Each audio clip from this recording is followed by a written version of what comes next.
오늘 하나님 말씀은 시편 130편 6절입니다. 시편 130편 6절 말씀을 제가 받들어 읽어드리겠습니다. 파수하는 자들이 아침을 기다리는 것보다 내 혼이 주를 더욱 기다리오니 내가 말씀드리건대 파수하는 자들이 아침을 기다리는 것보다 더 하나이다. 잠깐 말씀을 위해서 기도드리겠습니다. 다시 오셔서 저희들을 영원히 주님과 함께 할 수 있도록 데리고 가시겠다고 약속하신 주님, 이제 주님 오실 때가 심히 가까운 이 마지막 시대에 저희들이 산 소망 가운데 부활의 소망을 가지고 간절히 주님을 기다릴 수 있도록, 또 주님 맡겨주신 일들을 잘 감당해 갈 수 있도록 주님 오늘도 말씀을 통해서 다시 한번 힘 주시고, 또 주님의 뜻과 계획 가운데서 온전히 도구로 일꾼으로 쓰임받을 수 있도록 주님 함께해 주시옵소서. 언제 어느 때라도 주님 오셨을 때 부끄럽지 않은 그런 모습 가운데 발견되어지고 주님 앞에 서는 날 참으로 잘했다고 칭찬받을 수 있도록 저희들이 해야 할 일들이 무엇인지, 또 어떻게 어떤 자세로 살아가야 되는지를 오늘 다시 한번 또 생각할 수 있게 도와주시옵소서. 주님 오셨을 때 참으로 많은 사람들이 수치와 부끄러움을 당하게 될 것입니다. 저희들이 이런 사실을 정확하게 알고 있다면 각자에게 주어진 시간들을 잘 손용하고 또 효율적으로 활용할 수 있도록 열매 맺는 삶이 지속되게 역사해 주시옵소서. 다시 오실 우리 주 예수 그리스도의 이름으로 기도드렸습니다.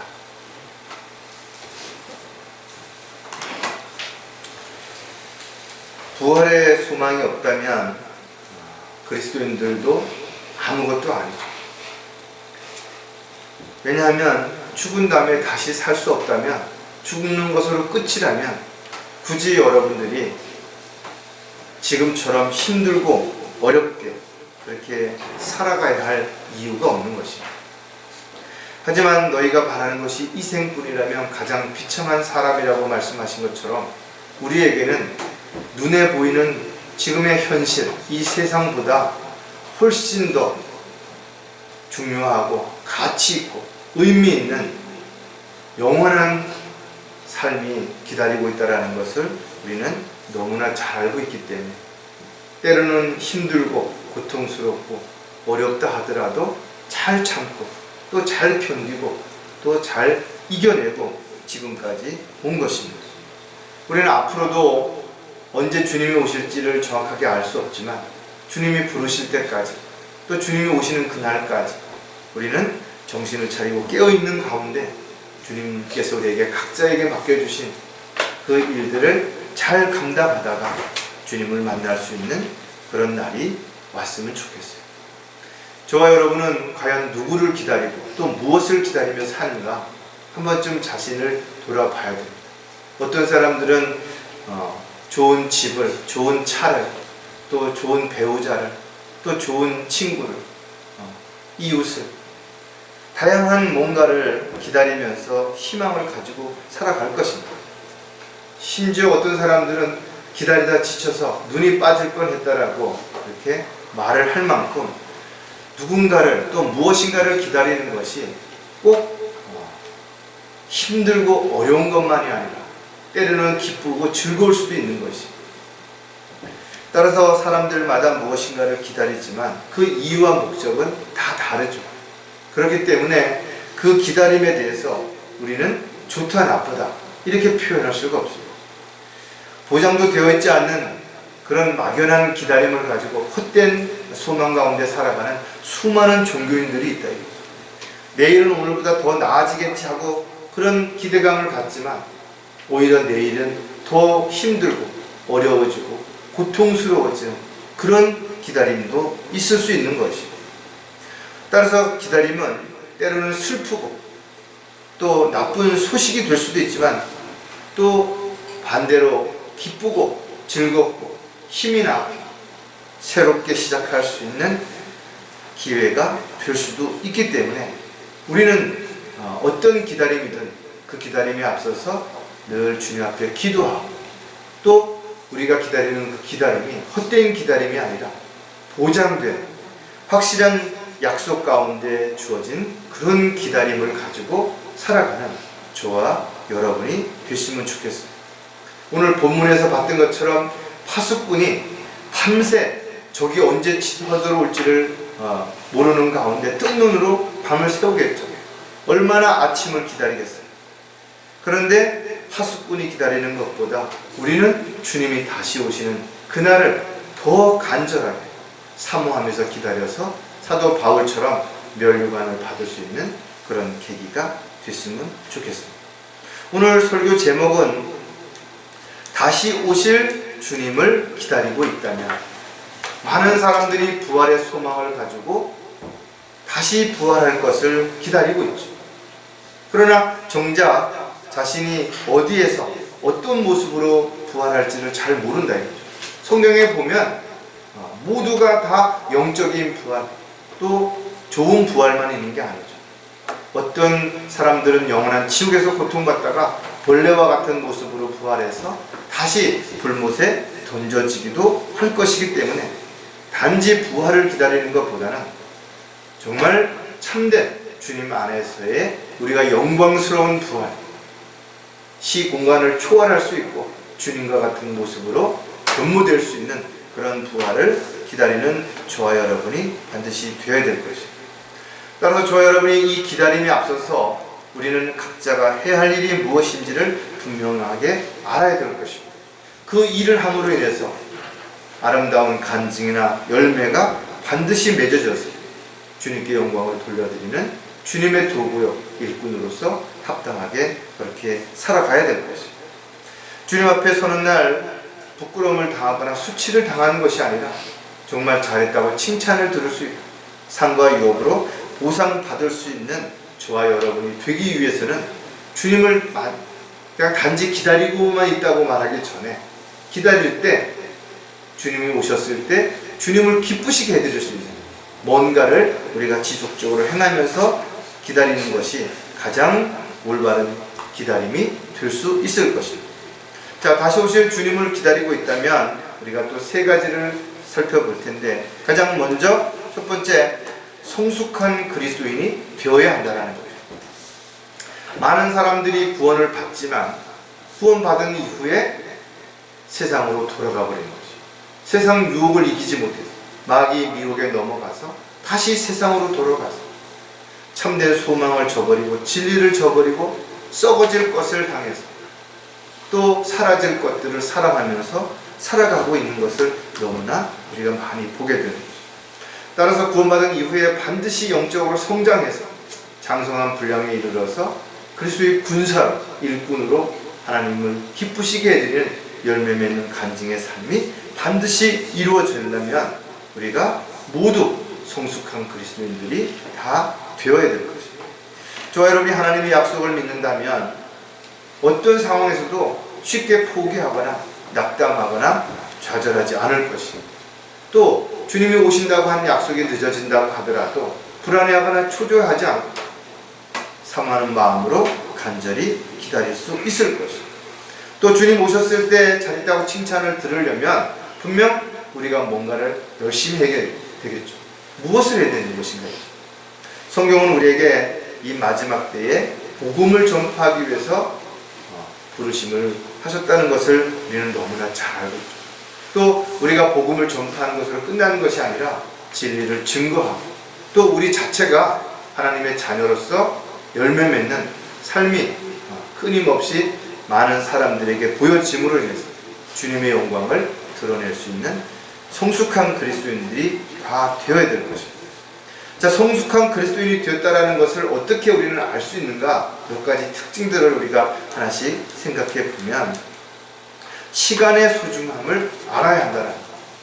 많은 사람들이 내일도 모레도 내가 원하는 대로 잘 먹고 잘 살 수 있겠지. 그런데 시간이 눈 깜짝하는 사이에 지나가고 안개처럼 지나가버려요. 어느 순간에 자신을 돌아보니까 늙고 병들고 또 가진 많은 것들을 다 잃어버리고 이런 참으로 안타까운 자신의 모습을 발견할 수도 있을 것입니다. 기다림은 많은 것을 정말 생각하게 하죠. 그리고 그 기다림을 통해서 사람들은 다양하게 변화되기도 하는 것입니다. 따라서 어떻게 살아왔는지 또 앞으로는 어떻게 살 것인지 우리가 기다림 속에서 자신을 돌아볼 수 있는 정말 좋은 기회가 되는 것입니다. 오직 사랑 안에서 진리를 말하며 우리가 모든 일에 성장하여 그에게 이르리니 그는 머리시며 곧 그리스도시니라. 저와 여러분은 하나님 자녀라고, 또 주님의 종이에요. 그리스도의 군사라는 것입니다. 따라서 마귀의 미혹을 뿌리치고 세상의 유혹을 이겨내고 자신과의 싸움에서 반드시 승리함으로 하나님께 우리의 삶이 아름답게 영광을 돌려 드려야 되는 것입니다. 많은 사람들이 이런 사실을 알고 있지만 눈에 보이는 것들의 마음을 뺏긴 채 시간의 소중함을 잃어버린 채 헛된 삶을 살아갈 수도 있다는 것입니다. 따라서 저와 여러분이 시간의 소중함을 정말 얼마나 알고 있는가, 또 그 소중함을 알고 있다면 그 소중함 속에서 나는 무엇을 하며 어떻게 사는 것인가를 한 번쯤 돌아봐야 되겠죠. 에베소서 5장 16절 17절에 보면 시간을 사서 얻으라 이는 그 날들이 악하기 때문이니라 했어요. 세상은 점점 갈수록 편리해지는 것 없고 뭔가 좋아지는 것처럼 보여질지 모르지만 죄악으로 점점 가득 차버리는 것이. 그래서 이로 인해서 많은 사람들이 어리석은 삶이 되는 것이고 주님의 뜻이 무엇인지 알지 못한 채 자기 뜻을 이루려고 쓸데없이 시간만 허비한다는 것. 따라서 저와 여러분에게 동일하게 시간이 주어졌다 할지라도 그 시간을 얼마나 잘 나누어서 효율적으로 잘 사용하느냐에 따라서 불필요한 시간을 낭비하거나 쓸데없는데 시간을 들여서 헛수고하지 않을 수도 있을 것입니다. 따라서 저와 여러분은 늘 기도하는 가운데 자신에게 주어진 시간들을 어떻게 사용해야 될 것인가 주님 앞에 물어보고 또 확인해보고 그 일들을 통해서 주님이 원하시는 그런 시간들을 효율적으로 사용하는 저와 여러분이 되기를 바랍니다. 성숙한 그리스도인이 되려면 또 다른 특징이 뭔가 하면 서로를 이해하고 배려해야 한다. 아까 집사님도 말씀하신 것처럼 사랑이 그렇게 대단한 거 아니에요. 서로에 대한 작은 관심에서부터 시작이 되는 거고 힘들고 어려울 때 위로와 격려, 용기를 줄 수 있는 이런 것이 바로 사랑이라는 겁니다. 물론 주님께서 우리를 사랑하신 것은 자신의 생명을 내어주신 것이에요. 그러니까 이 사랑을 실천하기 위해서 저와 여러분도 주님의 사랑을 받았고 그 사랑을 우리가 늘 기억하는 가운데 살아가야 될 것입니다. 그러나 그와 같은 것들을 실천하는 것은 아주 작은 것에서부터 시작이 된다는 거예요. 세상에는 어떤 아주 쉬운 일도 하지 못하는 사람들이 있어요. 또 어떤 일을 하기만 하면 실패하는 사람이 있어요. 아니 처음부터 시작도 해보기 전에 포기하는 사람들도 있어요. 그런데 능력도 있고 지식도 있고 힘도 있고 하는 것마다 잘 되는 사람의 입장에서 보면 그런 사람들이 어리석게 보이기도 하고 바보처럼 보일 수도 있겠죠. 그러나 겉모습만 가지고 함부로 판단해서는 안 된다. 성숙한 그리스도인들은 다른 사람들이 어떤 상황에 처해있든 또 어떤 지금 형편에 처했든 간에 그 사람에게 일어나는 많은 일들을 한 번쯤 눈여겨보아야 되는 거죠. 지체들이 아무런 표정도 없고 아무런 푸념을 하지 않는다 하더라도 다들 힘들고 어려운 삶을 살아가고 있는 것이죠. 그런 가운데 지금까지 영적 전쟁을 잘 견뎌내고 이겨냈다면 참으로 존경스러워, 정말 대단하다. 그런데 겉모습만 보고 함부로 비난한다든지 업신여긴다든지 그래서는 안 되는 거죠. 따라서 저와 여러분이 어떤 상황에 처했든 어떤 누구를 만나든 간에 뭔가 내가 할 수 있다면 배려하고 이해하고 또 위로하고 용기를 줄 수 있는 그런 삶이 되어야 되는 거죠. 히브리서 2장 18절에 보면 그가 그 일에 친히 시험을 받아 고난을 당하셨으므로 시험 받는 자들을 능히 도와주실 수 있는. 누가 부르신 거예요? 주님이 부르신 거예요.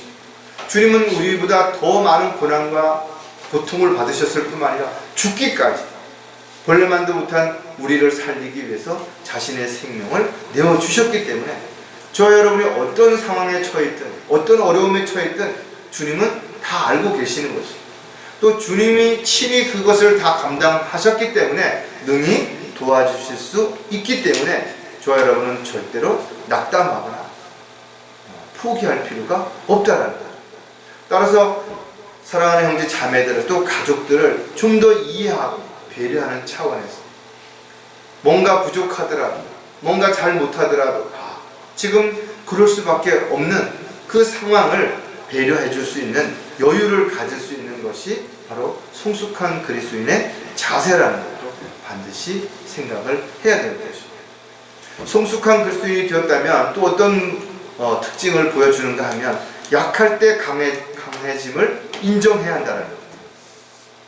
어떤 사람들은 자기가 못났다고, 힘이 없다고, 능력이 없다라고, 무식하다라고, 뭐 어떻다고 그렇게 자기를 하찮게 여기는 사람이 있는가 하면 또 반대로 어떤 사람은 자기가 대단히 똑똑하고 능력도 있고 잘난 줄 착각하는 사람들도 있는 것이죠. 하지만 정말 자신이 어렵고 힘든 상황을 이겨내고 또 그런 상황에 직접 부딪혀 본 사람이라면 함부로 다른 사람에 대해서 평가하거나 판단하지 않을 것이죠. 물론 우리가 살다 보면 실망할 때도 낙담할 때도 절망할 때도 실패할 때도 있죠. 그런 것들이 우리의 생에 잘 일어나지 않았으면 좋겠지만 그러나 꼭 그것이 나쁜 것만은 아니라는 것이죠. 이런 과정을 통해서 때로는 우리 스스로를 발견하기도 하고 우리의 잠재되었던 능력을 끄집어낼 수도 있죠.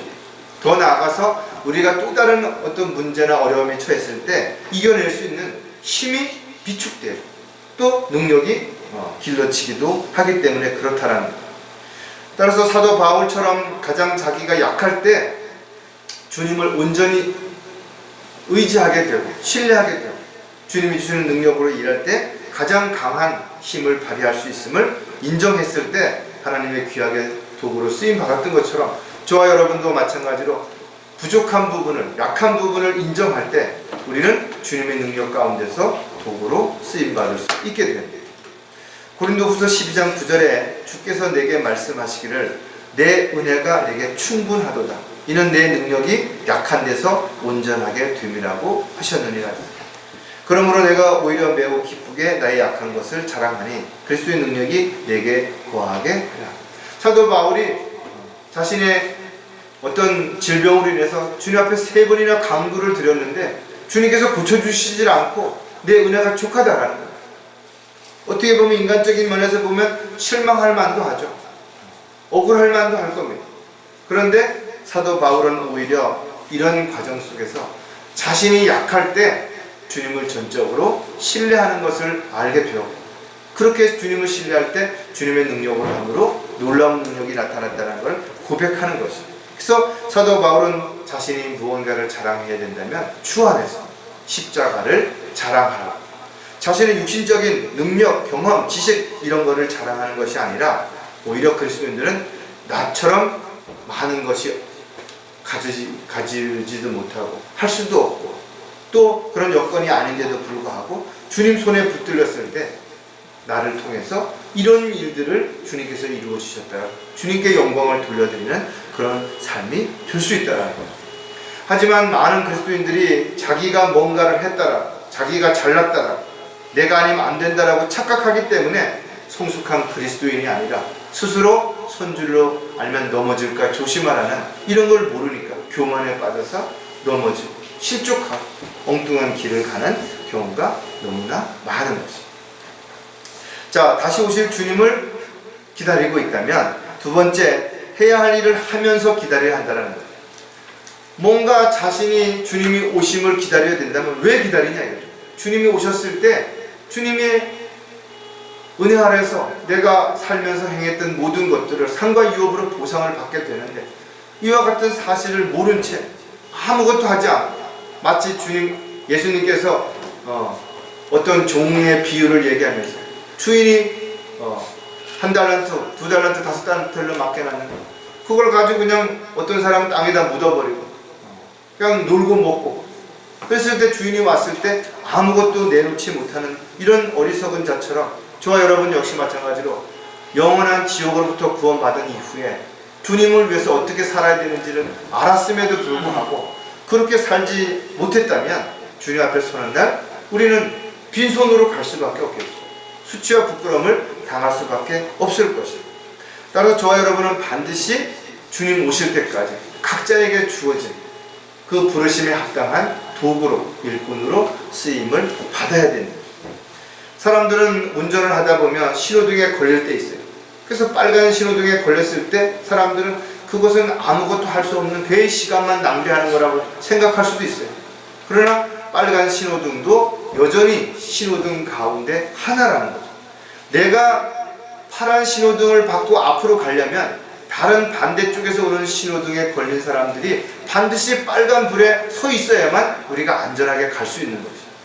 하나님은 모든 일에 있어서 진리 가운데, 질서 가운데 그렇게 일하신다는 거죠. 따라서 그리스도인들은 잠시 때로는 쉼이 필요할 때도 있어요.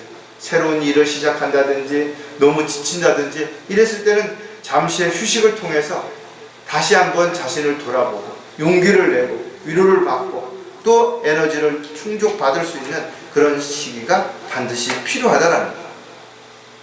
따라서 저와 여러분이 여러 가지 힘들고 어렵지만 또 이 세상에서 우리가 직장을 가지고 있고 사업을 해야 되겠지만 또 다양한 사람들을 만나서 관계를 유지해야 되겠지만 그러나 우리가 가장 중요한 일은 우리는 주님의 도구고 일꾼이라는 사실. 그래서 뭔가 주님이 원하시는 일을 해야 된다는 것, 그것을 하면서 주님이 다시 오시는 것을 간절히 기다리는 그런 저와 여러분이 반드시 되어야 될 것입니다. 자, 해야 할 일을 하면서 기다리려면 또 우리가 몇 가지 생각해 보면 일의 우선순위가 분명해야 한다는 거죠. 아무리 우리가 직장을 구하고 있고 또 새로운 일을 시작했다 하더라도 우리의 첫 번째 일은 무엇이냐 이거죠. 우리가 또 이 세상에 살아가는 목적이 무엇이냐 이거죠. 나에게 주어진 시간을 가장 소중하게 생각해야 되는 것이 무엇이냐 이거죠. 우선순위가 분명 있어야 된다.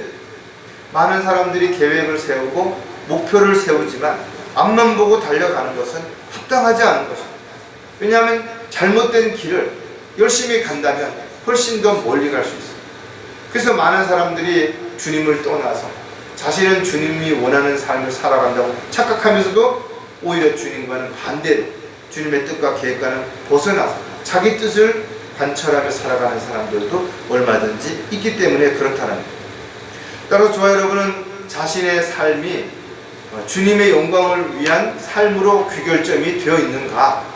내가 직장을 다니든 일을 하든 공부를 하든 뭘 하든 간에 돈을 벌든 결과적으로는 그 일들을 통해서 하나님이 기뻐하시고 내가 하나님의 도구로 합당한 삶을 살기 위해서 이와 같은 것들이 필요한 것인가를 먼저 반드시 생각을 해봐야 된다. 고린도후서 8장 5절에 보면 그들이 이것을 행하였으니 우리가 바라던 대로만이 아니라 먼저 자신들을 주께 드리고 또 하나님의 뜻에 따라 우리에게 이 은혜를 준 것이니라. 헌신한다라는 말은 자신의 뜻을 이루기 위해서 자기가 하고 싶은 일을 하기 위해서 주님께 무엇을 원하는 그래서 그것을 하고자 하는 것이 헌신이 아니죠. 말 그대로 헌신은 내 가지고 있는 모든 것, 지식이든 경험이든 능력이든 물질이든 시간이든 건강이든 이것을 주님께 드려서 주님께 맡겨서 주님께서 원하실 때 주님이 원하시는 시간에 쓰시도록 내어드리는 것이 헌신이라는 것이죠. 그렇다면 자신의 일보다 하나님의 일이 우선되어야 되겠죠.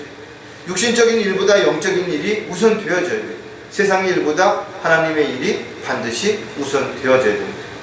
이와 같은 사실을 우리가 하루에 몇 번씩 자신에게 되뇌겨 본다면 우선순위가 결코 바뀔 수가 없어요. 절대로 우선순위가 뒤죽박죽이 될 수가 없잖아요. 왜? 우리 안에 성령님께서 우리를 인도하시고 계시기 때문에 우리의 많은 부분들을 일깨워 주시기 때문에 그렇다는 거예요. 자, 해야 할 일을 하면서 기다리려면 서로 협력하여 선을 이루어야 된다 이거죠. 하나님의 일은 때로는 혼자 하는 부분도 있지만, 그러나 지역교회 또 지체들이라고 하는 것은 서로가 각자의 역할을 하면서 서로에게 도움이 되어야 되겠죠. 자기 역할을 충실히 하지 않는다면 어떤 한 부분이 문제가 생긴다면 정확하게 강력한 교회가 또 올바른 일을 감당할 수 있는 교회가 될 수 없기 때문에 그런 거죠. 따라서 많은 사람들이 시대의 흐름이라든지 유행이라든지 여러 가지 여건에 따라서 이제 우리도 바뀌어져야 된다. 그래서 세상 유행에 떠밀려가고 세상 풍조에 이리저리 끌려간다면 결과적으로는 배교의 물결에 떠내려가는 결과가 될 수밖에 없습니다.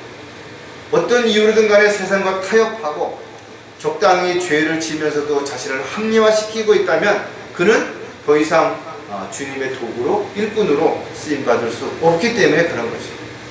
따라서 저와 여러분이 세상으로부터 분리되고 구별되고 성별되었을 때 비로소 그 안에 있는 사람들이 어디를 향해 가고 있는지, 또 어떤 일을 하고 있는지, 또 무슨 결과가 나타날 것인지를 비로소 알게 되는 거예요. 그 안에 있으면 결국 그것을 볼 수가 없다라는 거죠. 그래서 너희 자신은 잘못된 부분에서 빠져나와야 되는 거예요. 분리되어야 되는 거죠. 로마서 8장 28절에도 우리가 알거니와 하나님을 사랑하는 자들 곧 그분의 목적에 따라 부르심을 받은 자들에게는 모든 일이 합력하여 선을 이룹니다. 저와 여러분은 이 마지막 때 주님의 부르심을 받았습니다. 다만 하는 일이 똑같지는 않지만 각자의 역할이 분명히 있다 이거죠. 또 그 일들을 잘 감당했을 때 지역교회가 더 강성해지고 서로 지체들에게 위로와 힘이 되고 도전이 될 수 있는 그런 지체가 될 수 있다는 거예요. 따라서 어떤 경우에도 자신의 생각 또 자신의 입장만을 가지고 고집을 피워서는 안 되는 거죠. 왜? 합력하여 손을 이루어갈 때 마귀의 공격을 대비할 수 있습니다. 또 우리 스스로가 힘들고 지칠 때 위로와 힘을 얻을 수 있는 계기가 될 수 있기 때문에 그런 거죠. 따라서 저와 여러분은 한 몸의 지체로서 어떤 지체도 소중하지 않은 지체가 없는 것처럼 만약에 어떤 한 지체에 문제가 생기면 다른 지체가 그만큼 더 열심히 그 부족한 부분을 채워야 됩니다. 서로를 위해서 끊임없이 기도하고 또 어떤 일이 있을 때는 나도 힘들고 어렵지만 힘을 내서 서로 도와주고 또 배려하고 섬기는 가운데 주님이 맡겨주신 일들을 다 온전히 이루어갈 수 있는 그런 도구가 되어야 될 것입니다.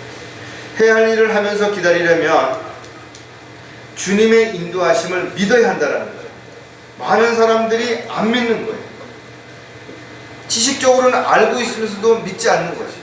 주님이 오신다고 하셨는데도 불구하고 마치 안 오실 것처럼 또 자신이 살아있는 동안에는 안 올 것처럼 막연하게 놀고 먹고 내일도 시간이 있겠지 착각하고 있는 사람들이 얼마든지 있다라는 거예요. 그렇다면 누가 주님이 다시 오시는 걸 간절히 기다리는 것인가요? 기다림이 헛되지 않다라는 것을 아는 사람이 그런 거죠. 누가 주님을 위해서 열심히 일하는가? 자신이 하는 일이 헛되지 않은 것을 아는 사람만 그렇게 하는 것입니다. 그렇다면 자신이 하루하루에 사는 그 삶 가운데 주님이 인도하신 것을 믿는다면, 주님이 나를 바른 길로 인도하신다면, 또 나에게 필요한 모든 것들을 공급해 주신 것을 믿는다면 우리가 곁길로 갈 이유가 없죠. 불안해하고 두려워할 이유가 없다라는 거죠. 따라 저와 여러분이 무엇을 하든지 주님을 기쁘시게 하고 있는 것인가 한번 입증해 보라는 것입니다. 또 자신의 믿음이 흔들리지 않고 굳건히 서 있는지 확인해 보라는 것입니다. 끊임없이 내가 주님의 인도하심을 받고 있다면 절대로 저와 여러분은 낙담하거나 좌절하지 않을 것입니다. 시편 25편 5절에도 보면 주의 진리로 나를 인도하시고 나를 가르치소서. 주께서는 내 구원의 하나님이시니 내가 종일 주를 기다리리라. 간절히 종일 하루 종일 주를 기다리는 것이. 왜? 주님이 나를 인도하시고 나를 가르치는 것을 믿기 때문에 그런 거예요. 주님을 떠나서는 그 어떤 것도 할 수 없고 주님의 도우심이 없다라면 절대로 우리는 살아갈 수 없다라는 걸 인정할 때 주님이 나를 인도해 주시는 것을 온전하게 신뢰할 수 있게 되는 거죠. 또 주님을 신뢰하는 사람은 주님이 나의 모든 것을 다 알고 계시는 것을 믿는 것이, 다 보고 계시고 또 다 알고 계시는 것이. 그렇다면 내가 어떤 처지에 처한다 하더라도 주님은 나를 도와주실 것이고 인도해 주실 것이고 보호해 주실 것을 믿기 때문에 불안해하거나 두려워하지 않아. 사람들이 무엇이라고 이야기를 하더라도 각자가 자신에게 맡겨진 일들을 감당하며 주님의 다시 오심을 간절히 소망하며 기다리는 그런 삶을 살아갈 때 주님이 인도하시는 것을 100% 신뢰하고 주님의 인도하심에 자신을 온전히 맡길 수 있게 될 것입니다. 다시 오실 주님을 기다린다면 마지막으로 자신과 싸움에서 반드시 이겨야 한다는 것. 어떻게 보면 가장 중요한 부분일 수도 있어요. 우리가 성숙한 그리스도인이 되어서 주님이 다시 오시는 것을 간절히 정말 소망 가운데 기다리고 또 해야 할 일을 하고 있다고 하더라도 매일매일 우리는 영적 전쟁에서 승리해야 되는데 수많은 영적 전쟁의 가장 큰 적은 외부로부터 오는 것이 아니라 내 안에서 시작이 된다는 거예요.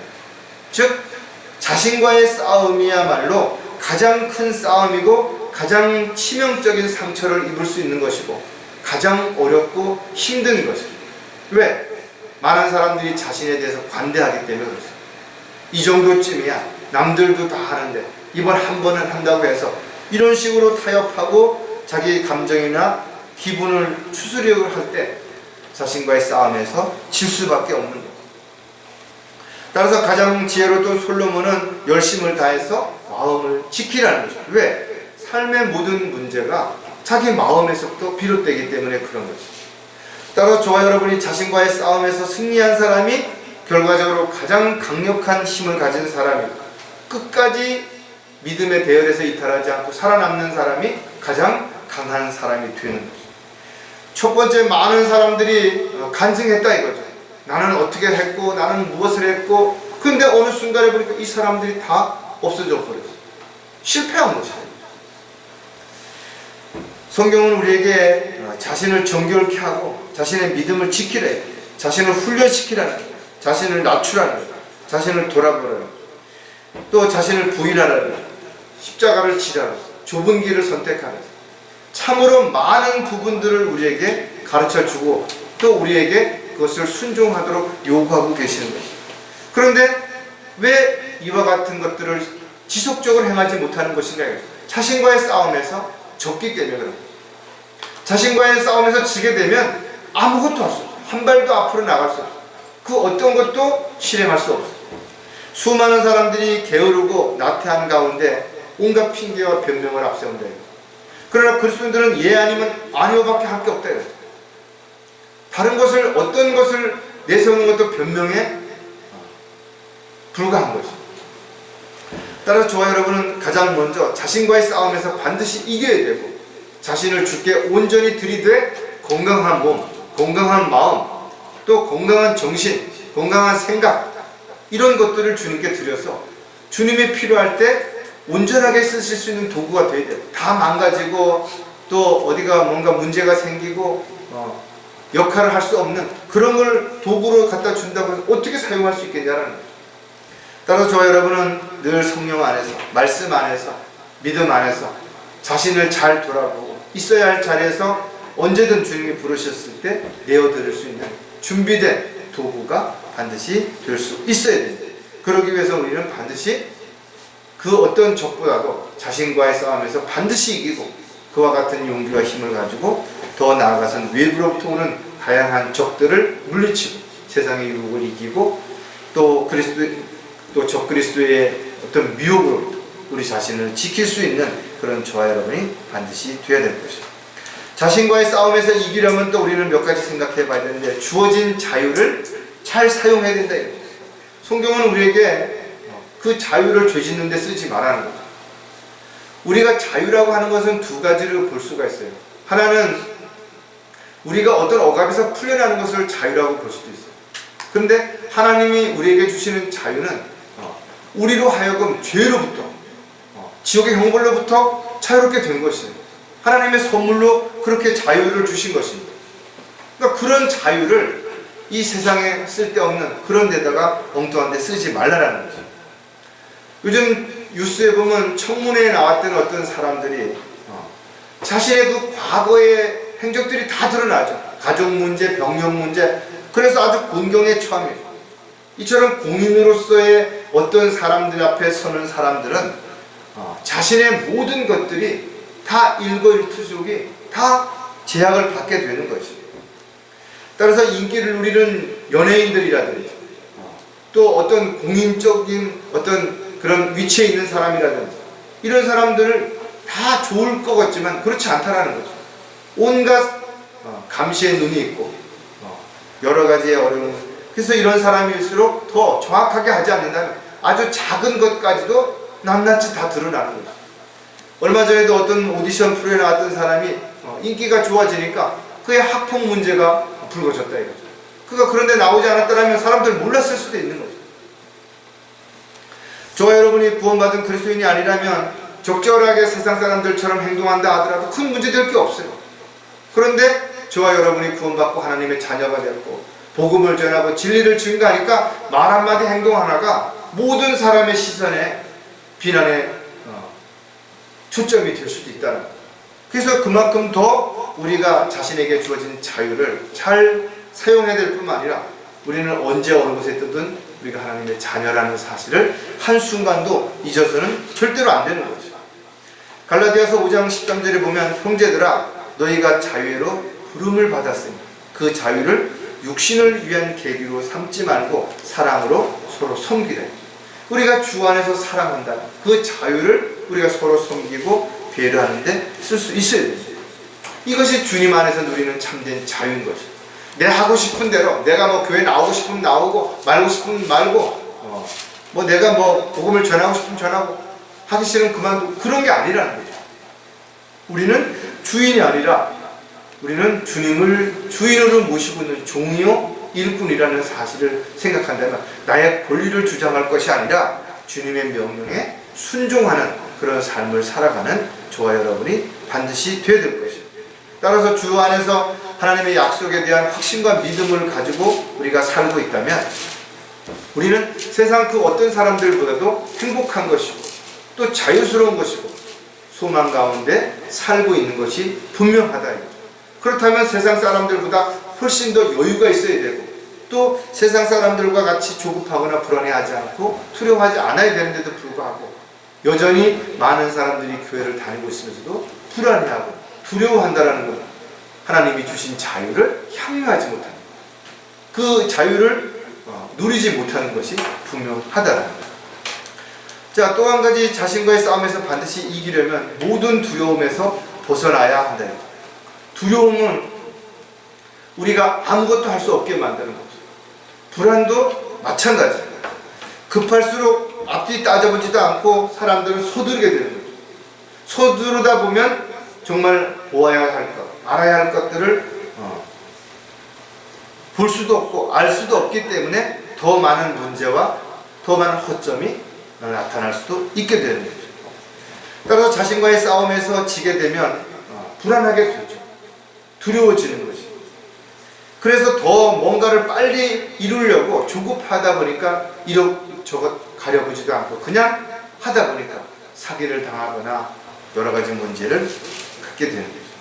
따라서 그리스도인들은 자신의 길을 주께 맡기고 주님을 전적으로 신뢰할 때 주님께서 마음의 여유를 줄 뿐만 아니라 두려움에서 벗어날 수 있도록 그렇게 해주시는 것이에요.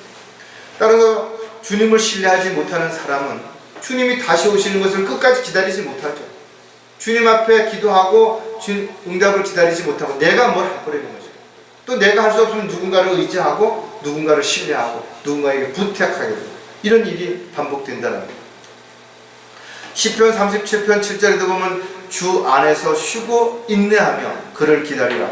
자기 길에서 번영하는 사람 곧 악한 계책을 성사시키는 사람으로 인하여 초조해하지 마라. 사람들이 뭐 어떻게 해서 돈을 얼마나 벌었고 뭐 어떻게 출세를 이뤘고 성공했고 그런 걸로 초조해하지 말아요.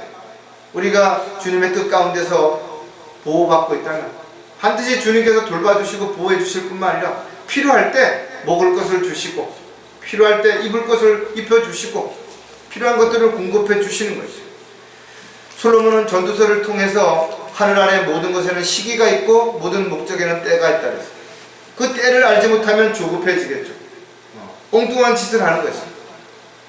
우리가 주님께 기도하고 또 모든 것을 맡기고 순종하고 있다면 성령님께서 우리를 때가 되면 또 필요할 때 모든 것들을 알려주시고 모든 것들을 할 수 있도록 지혜와 능력도 반드시 허락해 주실 것이죠.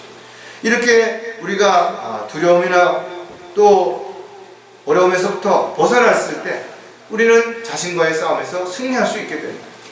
그러나 반대로 자신과의 싸움에서 지게 되면 오히려 또 악순환이 반복되기 때문에 점점 더 어려워지게 되는 것이고 주님과의 관계가 회복되지 못한 채 결과적으로는 세상으로 돌아가는 안타까운 결과를 가져오게 됩니다. 자신과의 싸움에서 반드시 이기려면 어디서든 주님을 바라보아야 한다는, 적은 결코 멀리 있는 것이 아니라 자신을 가장 약하게 만들고 무기력하게 만드는 것은 바로 내 안에서 시작이 되는 거죠. 그것이 뭐예요? 불안함이라는 거죠. 불안장애라는 말을 여러분 들어보셨을 것이에요. 오히려 옛날보다 풍족해졌는데 더 살만해졌는데 왜 사람들은 불안해하냐 이거죠. 불안장애라는 말이 어떻게 보면 불안할 필요가 없는 상황인데도 불구하고 불안해하는 거죠. 공황장애 이런 것들도 마찬가지입니다. 갑작스럽게 전쟁이 일어나면 어떡할까? 사랑하는 사람이 나를 버리면 어떡할까?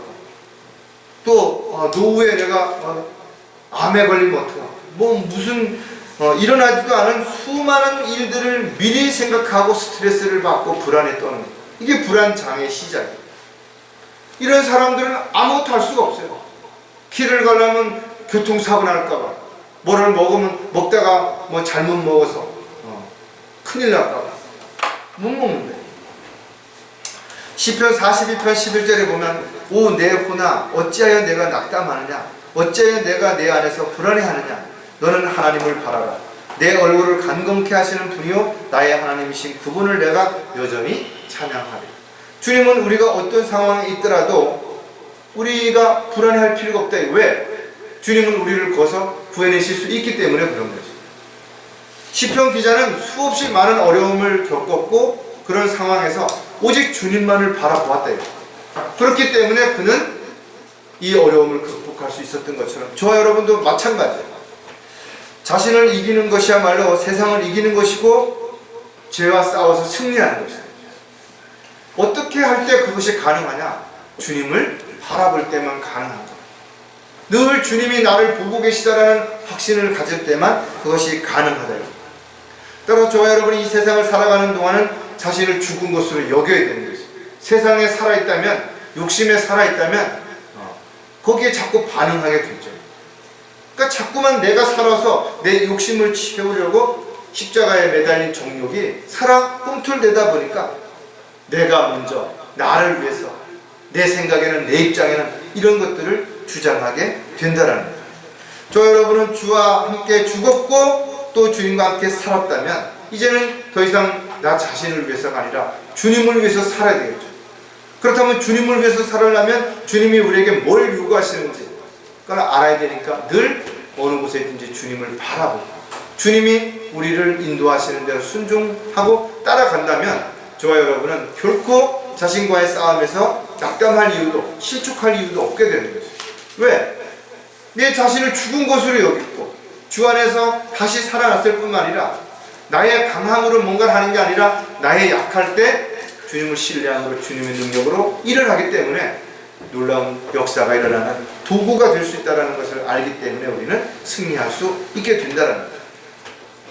오늘은 부활절이라고 해서 수많은 사람들이 부활의 의미를 세상적인 어때에다 두고 하나의 어떤 형식에 치우치거나 또 행사에 치우치는 그런 일들을 하겠지만 저 여러분은 정말 왜 우리가 부활해야 되는지, 또 부활하면 어떻게 되는지, 왜 우리가 부활의 소망을 가지고 살아가야 되는지 이런 부분들을 다시 한번 기억하는 가운데 무엇보다도 주님이 다시 오시는 그 간절한 소망을 가지고 매일매일 승리하며 살아가는 저와 여러분이 되시기를 주님의 이름으로 부탁을 드리겠습니다.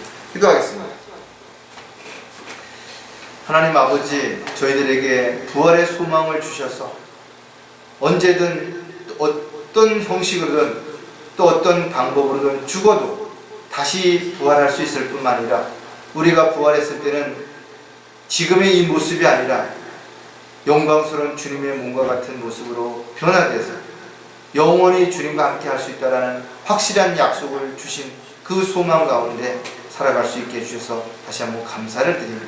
무엇보다도 저희들이 주님이 다시 오시는 그날 주님 앞에 유업과 상을 받을 뿐만 아니라 또 주님이 허락하신 그 뜻과 계획 안에서 영원히 함께 살 수 있다는 그 소망을 저희들이 매일 마음 깊이 새기고 하루하루 승리하는 삶을 통해서 이 시대에 맡겨주신 주님의 도구로 일꾼으로 영광 돌려드리는 열매 맺는 삶이 지속될 수 있도록 보호해 주시옵소서. 다시 오실 우리 주 예수 그리스도의 이름으로 기도드렸습니다.